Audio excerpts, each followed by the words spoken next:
Welcome to Long Covid Doctor, an educational series for sufferers of long Covid. I'm Dr. Tim Robinson, formerly a GP for 30 years, now GP lead for 3 NHS Long Covid clinics and clinical lead for Long Covid across the southwest of England. This episode is on sleep disturbance and long Covid. I will be talking about the symptoms, the treatments and management of sleep disturbance in long Covid. References, links and resources are in the show notes below. Any treatments that I mention should only be considered after discussion with your own GP health provider. And so, here we go. Sleep disturbance and long Covid. Sleep disturbance and long Covid, certainly in my experience in my working in my long Covid clinics, is an extremely common problem in patients who are suffering from long Covid. It's important to understand for a number of reasons, to find out the causes for it, to understand why it occurs in long Covid, to find out any ways to help to resolve it. And sleep, really, as we all know, is an important part of the recovery from long Covid.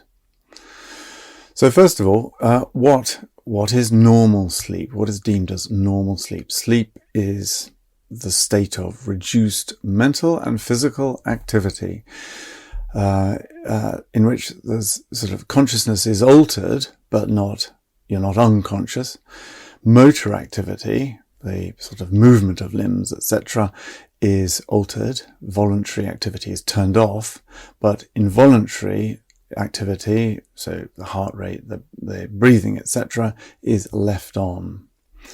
Sensory activity is sort of turned down, it's inhibited. So while we sleep, we go through various sleep cycles, alternating between two types of sleep. The very deep sort of slow wave sleep, it's called slow wave sleep, SWS, slow wave sleep, non-REM, I'll come on to that REM in a minute. And then there's fast wave sleep, shallow dreaming sleep, the REM sleep. Now, REM stands for rapid eye movement. It's called rapid eye movement as your eyes flicker whilst you're asleep during this dream phase, okay? So basically, most people sleep between 7 and 8 hours a night. That's the normal sort of pattern. And it's divided into phases. You've got the deep phases and the shallow phases. The deep phases, mostly sort of 5 or 6 of those through the night, bursts of REM in between those phases, the dream rapid eye movement phases. So what is the function of sleep? Basically, it's to restore and repair. Basically, as we all know, the old saying goes, sleep is a great tonic, sleep is the great healer. All the systems in the body, the immune system, the endocrine system, the nervous system, muscular, skeletal, all the organs in the body, all these cells throughout the body are repaired and restored during sleep. Breakdown products of metabolism are removed, if you like, a spring clean every night. The repair of damage and replacement of worn out cells, worn out parts occurs during night time, during sleep. Just as importantly, sleep is necessary for all things that is happening sort of in the brain, the maintenance of your thinking functions, your cognitive function, your memory, your mood. Sleep, as we all know, occurs at night when it's dark, which brings me on to the day-night cycle, the so-called circadian rhythm. This is important for all those rest and restore functions. It is also governs the release of the hormones, of certain hormones, with the day-night cycle. There's growth hormone, the tissue repair hormone, that is mostly secreted at night. There's melatonin, the natural sleeping hormone, sleep hormone, sedating hormone that we all produce, is released at night. Cortisol is produced at the end of the night and the early morning. That helps us get up and go and sort of gear up for the day and face the day.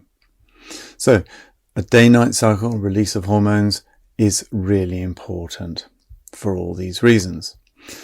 So what happens if we don't get a regular good night's sleep, if you have sleep disturbance, as we are finding in long COVID patients? So obviously, all those rest, restorative, repair processes are not working optimally. Therefore, they're not working most efficiently and therefore at their best capacity. This is not ideal while we're trying to recover from long COVID. Adverse effects are seen in the immune system. That's impaired, and studies show that. Cognitive function, your sort of thought processes, concentration, alertness, memory, are all impaired if you're sleep deprived or impaired. Mental well-being, again, that's affected if you have sleep disturbance. There's an effect on the mood and irritability. That leads to, clinical conditions such as anxiety and depression. So what are our patients, our long COVID patients, telling us with regard to their sleep disturbance? How is sleep disturbance presenting with them, and in what way is it disturbing them? They're telling us that all sorts of things. They're telling us that they have insomnia, they have difficulty getting off to sleep, taking time to get to sleep. This is so-called sleep latency. There's interrupted sleep. This is sort of waking repeatedly through the night, maybe hourly. Patients are also telling us that they're waking in the early hours for no reason, or other things like, excessive dreaming, vivid or even distressing dreaming. They're also telling us that they're waking, feeling completely unrefreshed, even after a 7-8 hours sleep, or even longer. Some of our patients are sleeping for 12-14 hours and still waking up feeling pretty dopey. So why are our long COVID patients getting sleep disturbance? What's the explanation behind this?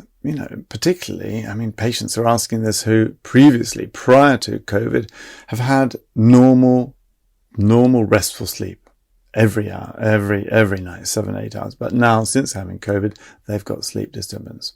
Why is this? Well, first and foremost, as I've said before in previous podcasts, that basically long COVID is complex and complicated with multiple causes, dysregulations and dysfunctions. So all symptoms in long COVID result from many possible causes and explanations, not just one cause, one explanation, unfortunately. So therefore this applies to long COVID sleep disturbance also. So what are the possible causes for sleep disturbance in long COVID?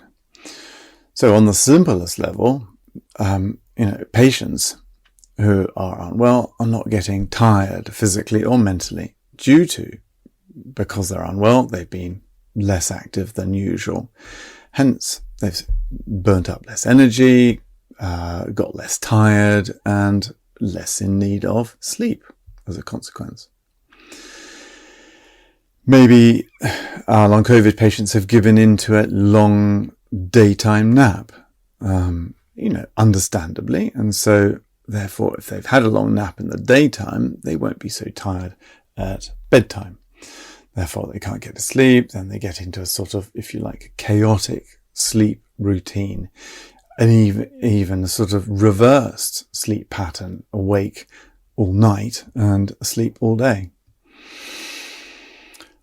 Or maybe it's due to other long COVID symptoms that the patient might be experiencing at the same time as their sleep disturbance. So they may have sleep dysregulation. Again, this is a common symptom in our long COVID patients. They've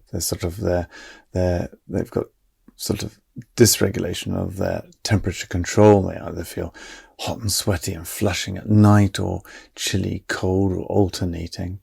Patients may have tinnitus, and tinnitus is the ringing in the ears is always more noticeable at night when everything else is quiet around you. And a lot of our long COVID patients have muscle aches, joint aches and pains, just can't get comfortable. Again, long COVID problems. Or maybe another explanation for sleep disturbance is the gut dysbiosis. What do we mean by that? The friendly flora, the friendly bacteria, bugs in your gut, in your intestine are disturbed.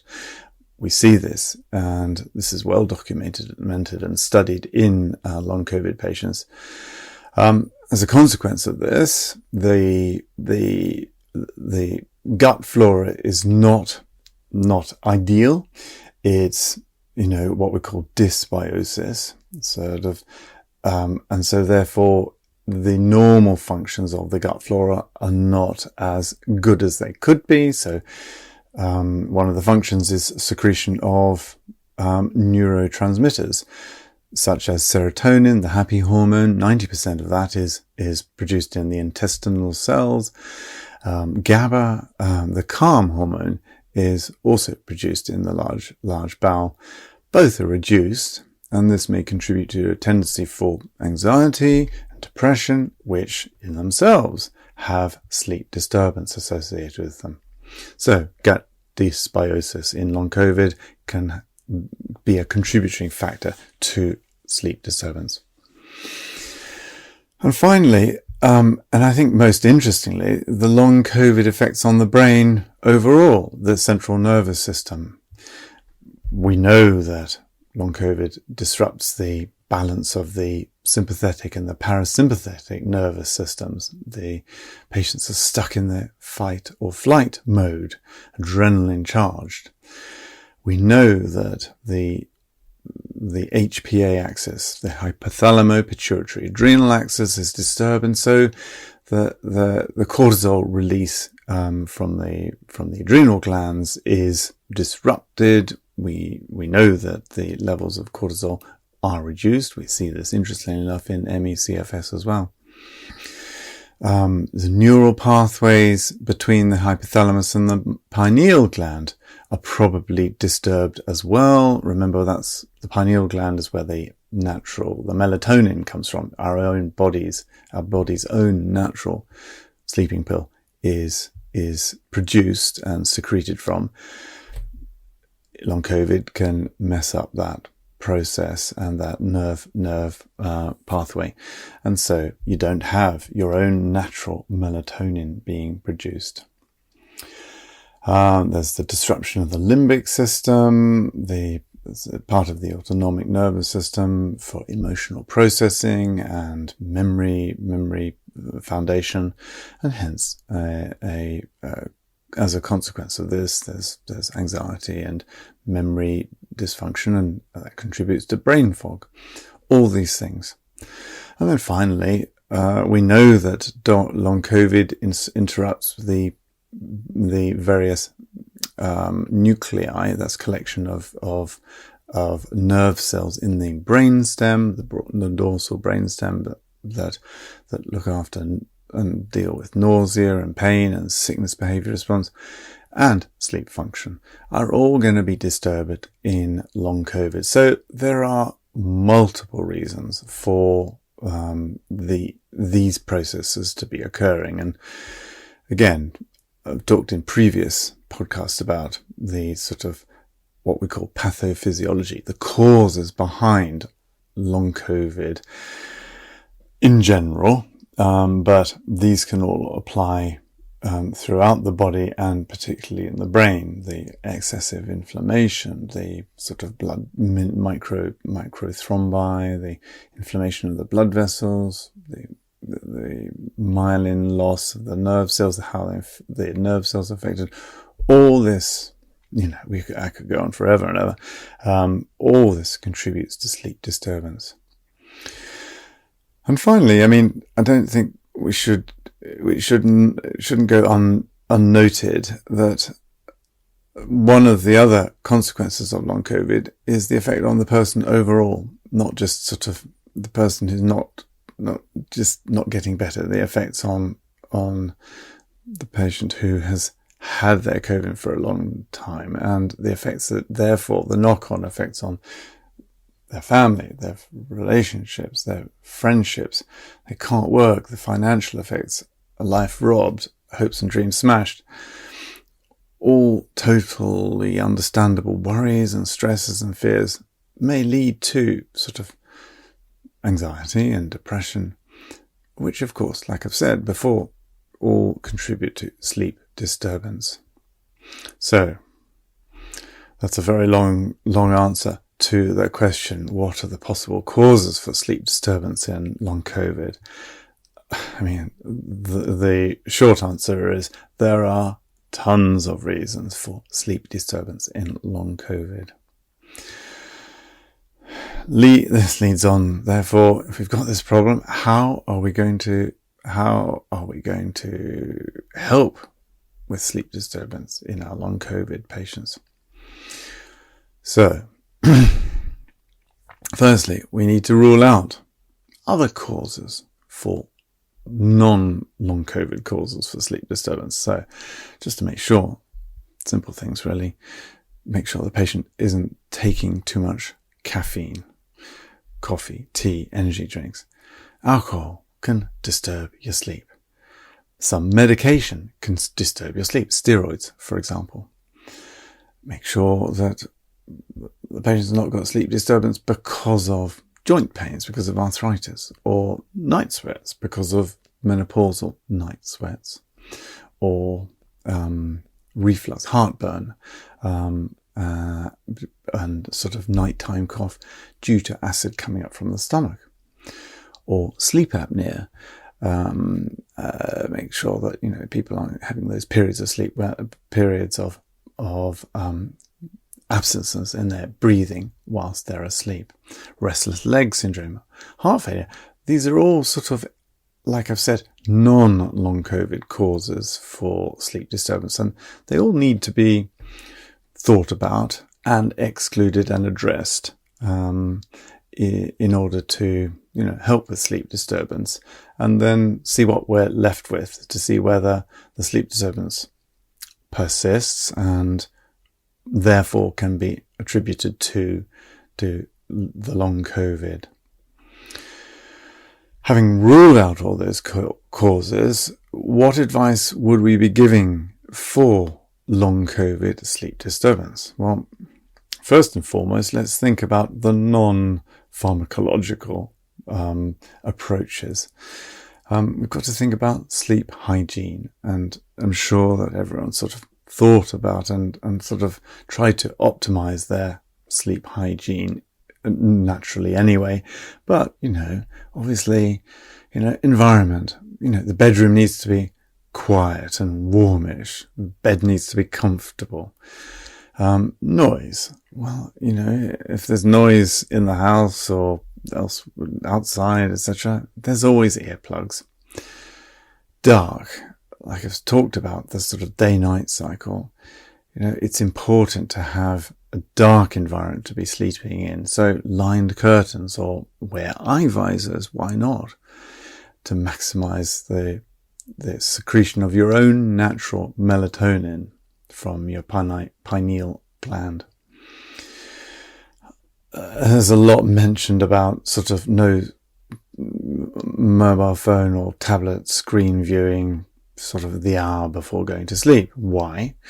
Because they emit so-called blue light in the blue wavelength band of the light spectrum.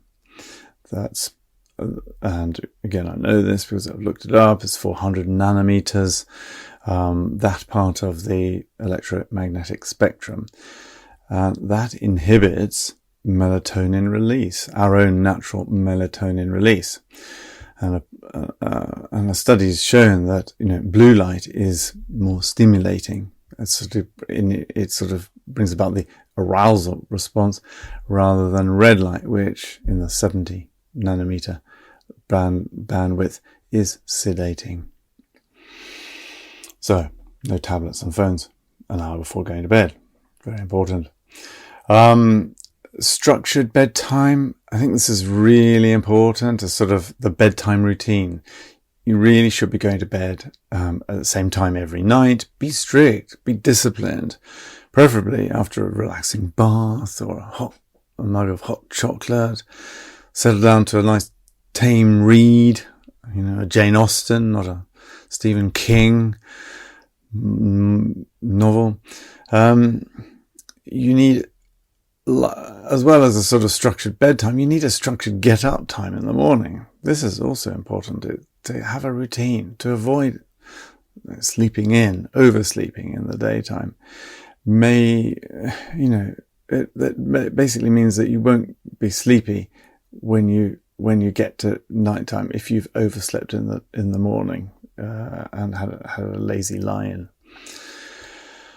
And this also applies to the daytime naps. Okay, I talked about daytime naps, and if you've given into a really long daytime nap because you just can't function, you've given into a daytime nap. I'm not averse to or against a daytime nap. I myself enjoy a 15-minute daytime nap after lunch. But make sure it's not longer than 20 minutes.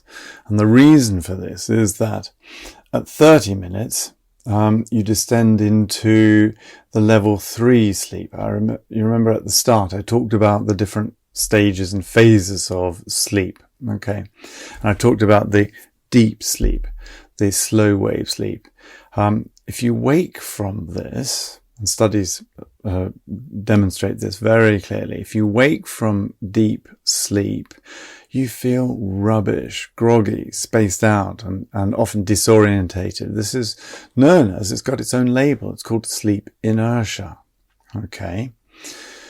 Studies also show that a 20-minute power nap, so-called, increases alertness and thought process, cognitive performance, and learning abilities and motor skills. That's a 20-minute power nap, okay? And like I said, I enjoy a 15-minute sleep after lunch. After which I, set an alarm for it, but I wake up feeling utterly refreshed and a lot of zing and zest. And, I can just get back to work and feel really charged up. Highly recommended it. I use a mindfulness technique to get me off to sleep really quickly. With practice, you can do this. Even if I can't get off to sleep because, thoughts keep popping into my mind, the time out, the brain rest, makes me feel refreshed and great. Almost as good as actually getting that 15-minute power nap. So I highly recommend it. So all this advice is very general. Everyone has different requirements. Some long COVID patients sleep for 12 to 14 hours and can't help it. They have to give in to it. But regardless of this, I think it's really important to introduce a sort of structured timing of when you get up, get an alarm clock, and hopefully, a structured timing when you turn the light off at night. Okay. And remember those sleep enhancing Jane Austen novels. So what about treatments for sleep disturbance? Treatments. So supplements, sedatives, sleeping tablets. What's on offer? And how long to use them for? And what are their benefits and what are their risks? Right. So first of all, I'll talk about supplements. There's magnesium. So 500 milligrams at night. Studies have shown that it reduces sleep latency, time it takes to get off to sleep, reduces in sleep interruptions, and it increases the duration of sleep. So there are studies worth trying from the health food shop. 500 milligrams, that's what the study used. Don't exceed that. Why not try it? Also in the health food shop, you'll come across herbal remedies, of course. Okay, there's Rescue Remedy, which is a combination of flower essences. There's Nitol Herbal, which contains herbs which are said to have sleep-enhancing properties. Hops and valerian and passion flower. But note, Nitol Herbal, not Nitol Original or Nitol One a Night. That's 25 or 50 milligrams. These don't contain the herbs. They contain an antihistamine called diphenhydramine. Beg your pardon. Another antihistamine that can be tried would be the ancient first generation sedating H1 antihistamine, Piriton, chlorphenamine, 4 milligrams, which you can buy off the shelf, over the counter, in the chemist. Not to be used, not recommended in pregnancy or breastfeeding. Certainly worth trying, 4 milligrams at bedtime. Why not? The next is melatonin. Okay, well, melatonin keeps coming up, doesn't it? As I explained earlier, melatonin is our natural hormone, sleeping, if you like, our sleeping tablet, sleeping supplement, natural hormone secreted each night by our pineal gland in our brain. And melatonin as a hormone has sedating effects, as well as the other functions, such as it's an antioxidant, so it dampens sun inflammation. But it aids restful, restorative sleep. There's a synthetic form of melatonin that can be taken to add to our own natural melatonin. It's used to get you to sleep quicker with less interruptions and for longer. It takes 1 to 2 hours to work, so take it a few hours before going to bed. In the UK, it is a prescription-only medicine for the over 55s, or for patients with learning difficulties, or for a short period of time, jet lags. Some countries, it is over the counter. You can get it. A lot of European countries, you can get it over the counter. It's also available online. But, as always, beware of online medicines. If you just want to have a quick sort of refresh on that, go to the NHS website, nhs.uk website, and look for dangers of buying medicines online. It gives you a lot of common sense advice on what to look out for and what to be wary of. There's one reliable source, as recommended by some pediatricians who treat kids with ADHD, and that is biovea.com, biovea.com. I'll put that in the description and in the show notes below. And for long COVID purposes, choose the slow release form, the 2 milligrams, which is labelled as circadian, which is very popular. Look up circadian.com. What are the side effects of this synthetic melatonin? Well, there are some side effects. The most common ones listed are headache and nausea and vivid dreams. It shouldn't be taken along with other herbal remedies. And if you're taking other prescribed medicines, especially those acting on the brain, check with your GP first. It shouldn't be taken with coffee, alcohol or smoking because its effect won't be so good. It shouldn't be taken during pregnancy, as we don't know enough about its safety. It's only okay to be, however, it is okay to be taken with breastfeeding. Beware with driving if it makes you feel drowsy. Obvious common sense advice. You may be asking, why is it on prescription for 55 patients 55 and over? Sounds a bit sort of random, doesn't it? Basically, it's because there was a research study done on melatonin, synthetic melatonin, on a group of patients who were 55 plus, and it showed benefits that I've listed above. Why did they choose 55 as the age? They chose it because natural melatonin starts falling at that age. And so they obviously then based this policy decision on how to license melatonin on that study. Incidentally, there's another study that